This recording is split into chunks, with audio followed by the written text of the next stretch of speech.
Imagine this.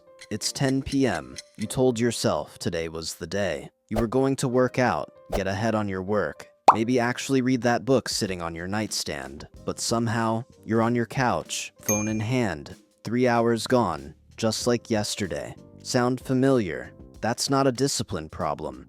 That's a brain problem. And once you understand what's actually happening up there, everything changes. You already know what you're supposed to do today. Work out, study, work on that thing you keep putting off. But instead, you're here, watching videos, scrolling, waiting to feel motivated. And the crazy part, you're not lazy. You never were. Your brain has just been hijacked. And today, I'm going to show you exactly how to take it back.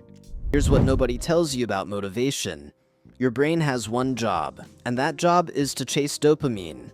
Dopamine is the chemical your brain releases when it expects a reward. Notice I said expects, not when it actually gets one. Every time you scroll TikTok, eat junk food, or binge Netflix, your brain is getting hit with massive instant spikes of dopamine. And here's the problem. When your brain gets used to that level of stimulation, everything else, working out, reading, building something, starts to feel boring, painful even. Not because those things are bad, but because they can't compete. It's like eating candy all day and then trying to enjoy a salad. The salad isn't bad. Your taste buds are just broken. That's what's happening to your brain, and it has a name.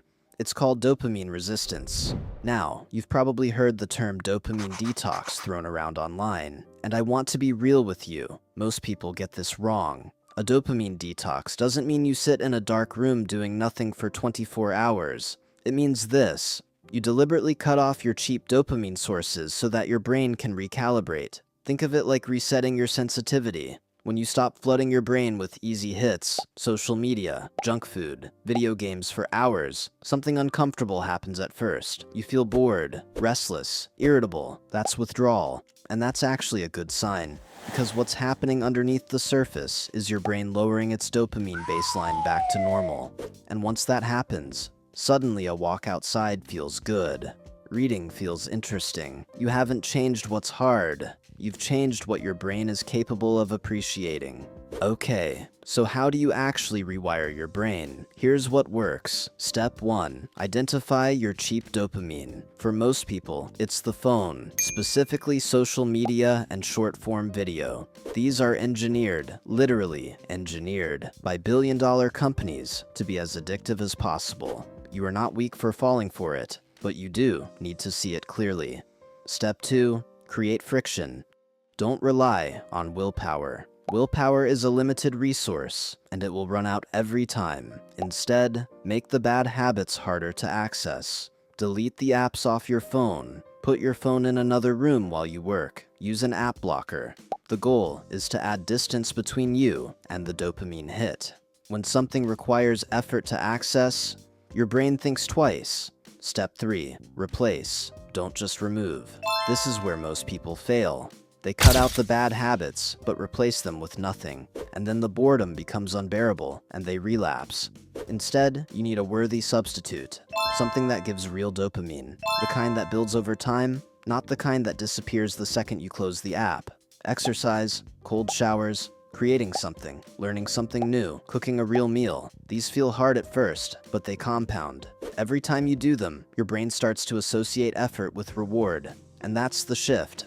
That's when discipline starts to feel good. Step 4. Protect your mornings. The first 30 minutes after you wake up are the most important. If the first thing you do is grab your phone and start scrolling, you've already lost the day. You've primed your brain for passive consumption before you've done a single thing. Instead, wake up and do something that requires you to produce rather than consume. Here's the part no one wants to hear. Discipline never fully becomes easy. I know that's not what you wanted me to say, but it's true, and it's actually good news, because what changes isn't the difficulty. What changes is you. You stop expecting to feel motivated before you start.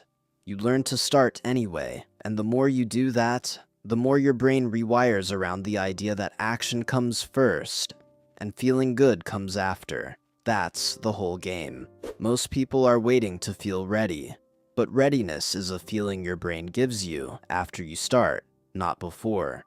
The people you look at and think they're just naturally disciplined, they're not. They made the decision once, and one day, without them even noticing, it stopped feeling like discipline. It just felt like who they were. So here's what I want you to do right now, not tomorrow, not after this video, right now. Pick one cheap dopamine source you're going to cut for the next 7 days. Just one. Social media, junk food, whatever your thing is, write it down. Tell someone, make it real. 7 days. That's all it takes to start feeling the difference. And if this hit different, if this is the kind of content that actually helps you, subscribe, because this channel exists for one reason, to help you become the person you already know you can be. I'll see you in the next one.